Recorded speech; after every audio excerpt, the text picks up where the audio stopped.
ಜನಾರ್ದನ್ ಅರ್ಜುನ್ ಜನಾರ್ದನ್ ರಕ್ಷಿಸಿ ರಕ್ಷಿಸಿ ಕುಸಿತದಿಂದ ಸಿಲುಕಿರುವ ಕೇರಳದ ಲಾರಿ ಚಾಲಕ ಅರ್ಜುನ್ ಮತ್ತು ಜನಾರ್ದನ್ ಇತರೆ ಚಾಲಕರನ್ನು ಪತ್ತೆ ಮಾಡುವುದು. 2.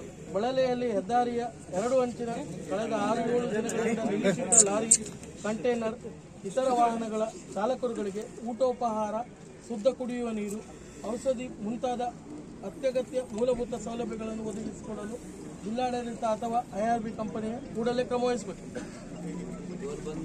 ಜಿಲ್ಲಾಡಳಿತವು IRB ಕಂಪನಿ ಮೂಲಕ ಅಥವಾ ಇತರ ಮೂಲಗಳಿಂದ ನಿರ್ಮಿತ ಶುದ್ಧ ಕುಡಿಯುವ ನೀರು. 4. ಗುಡ್ಡ ಕುಸಿತದ ಕಾರ್ಯಾಚರಣೆಯಲ್ಲಿ ಹೆದ್ದಾರಿಯ ಒಂದು ಕಡೆ ಈಗಾಗಲೇ 6-7 ದಿವಸಗಳಿಂದ ನಿಂತಿರುವ ವಾಹನಗಳು ಸಂಚರಿಸಲು ಅವಕಾಶ ಕಲ್ಪಿಸಿಕೊಡುವುದು. ಯಾಕಂದರೆ ತುಂಬ ದಿನ ಆಯಿತು ಗಾಡಿ ನಿಂತು, ಲೋಡ್ ಗಾಡಿ ಇದೆ, ಅದೆಲ್ಲ ಟೈರ್ಗಳೆಲ್ಲ ಎಂಥದಕ್ಕೂ ಬರುವುದಿಲ್ಲ. ಅಷ್ಟು ದಿವಸ ಗಾಡಿ ನಿಲ್ಲಿಸಿದೆ. ನೀವು ಒಂದು ಸೈಡ್ ಆದರೂ ಒಂದೊಂದು ಗಾಡಿ ಆದರೂ ಬಿಟ್ಟು ದಿವಸಕ್ಕೆ ಒಂದು 10 ಗಾಡಿನೋ 5 ಗಾಡಿನೋ ಬಿಟ್ಟು ಗಾಡಿಯನ್ನು ಸಾಗುವಂಥ ಒಂದು ವ್ಯವಸ್ಥೆ ಮಾಡಿಕೊಡ್ಬೇಕು. 4. 5. ಲಾರಿ ಚಾಲಕರೊಡನೆ ಪೊಲೀಸ್ ಅಧಿಕಾರಿಗಳು ಸೇರಿದಂತೆ ಎಲ್ಲ ಸಂಬಂಧಿಸಿದ ಇಲಾಖಾ ಅಧಿಕಾರಿಗಳು, ಸಿಬ್ಬಂದಿಗಳು ಸೌಜನ್ಯದಿಂದ ವರ್ತಿಸಬೇಕು.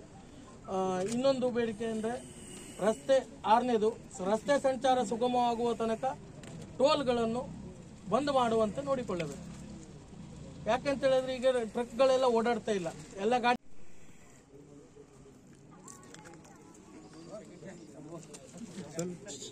ಇದು ಸೆಕೆಂಡ್ ಟೈಮು, ಫಸ್ಟ್ ಟೈಮ್ ಏನಲ್ಲ.